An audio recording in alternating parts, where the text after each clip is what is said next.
actually I've just realized while doing this video, I'm just gonna run off some things that have helped me, because I guess I just wanted to make this video to say, I think we all look up to certain people. I know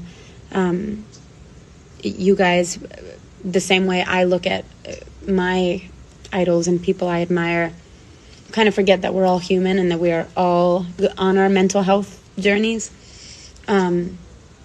But I just wanted to just share that with you and share with you some of the tools that have helped me, and hopefully, give you some hope that it's very hard and it's a lot of work, but and obviously every person is going to decide what's best for themselves if you are struggling. But here are some of the things. Here's my journey, and here are some of the things that have helped me.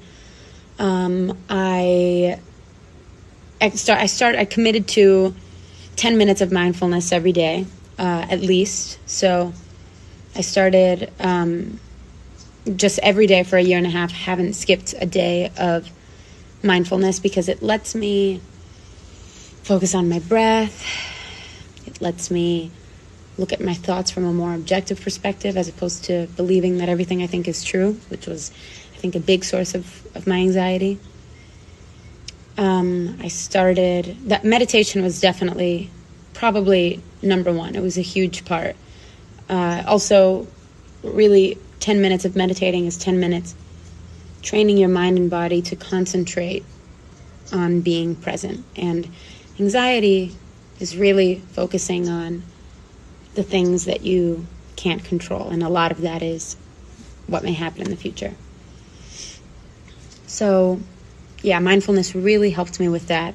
I committed to moving my body every single day, doing some form of exercise or connecting with my body every day, because a lot of it was me staying stuck up here when I needed to come down here. So I started sometimes when I don't want to exercise, I just put on songs and dance around in my room like a crazy person for 30 minutes and sweat. As long as you're sweating and you're getting your heart pumping, that's really good for getting in touch with your body and also releasing extra energy. I'm like a super insanely hyper person. So if I'm not moving, I'm in my head, like destroying my life. But, so yeah, that's been really, really helpful. I started, and I'll link some resources here too. I started, what else did I do? Definitely changing the way I talked to myself in my own mind, and learning qualities of self-compassion. Calm has really good meditations on self-compassion. They've got like 21 days of calm, 7 days of stress. So that's been super helpful. I've read a lot of books too, which I'll link to here in case anybody has the time to read. But yeah, changing how I talk to myself in my own head, and really just having more compassion with myself for having a hard time instead of shaming myself for it, which I definitely reflexively used to do. I'd be like, oh my God, like I'm feeling this way again. Oh, why can't I, move past this already? And that just never helps. You can't berate yourself into feeling better.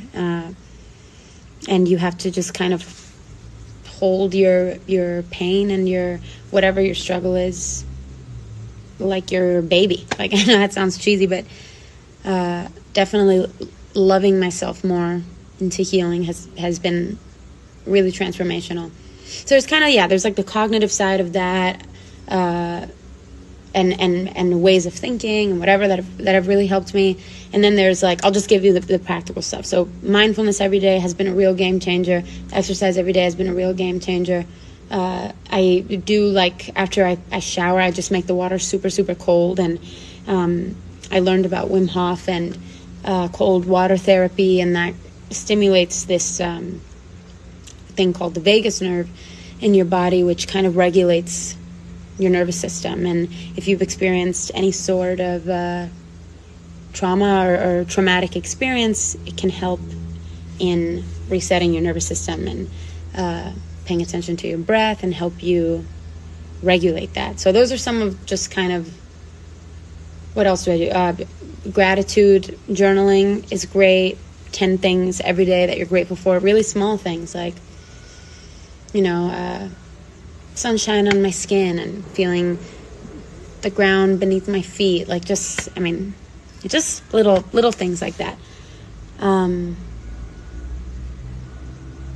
those are just a few things a few things practices that I do daily to work on my mental health. Because guys, if there's anything I know, is that it's work. Like training your mind and your body and your spirit takes a lot of work. And obviously this is just my journey, and there are so many things that affect our mental health. It's not just like individual healing journey, meditation. Of course, that's all great. There's obviously collective healing that has to take place, and systemic healing, and entire systems and problems in our society. So I'm obviously acknowledging that as well. But these are just some of the practices that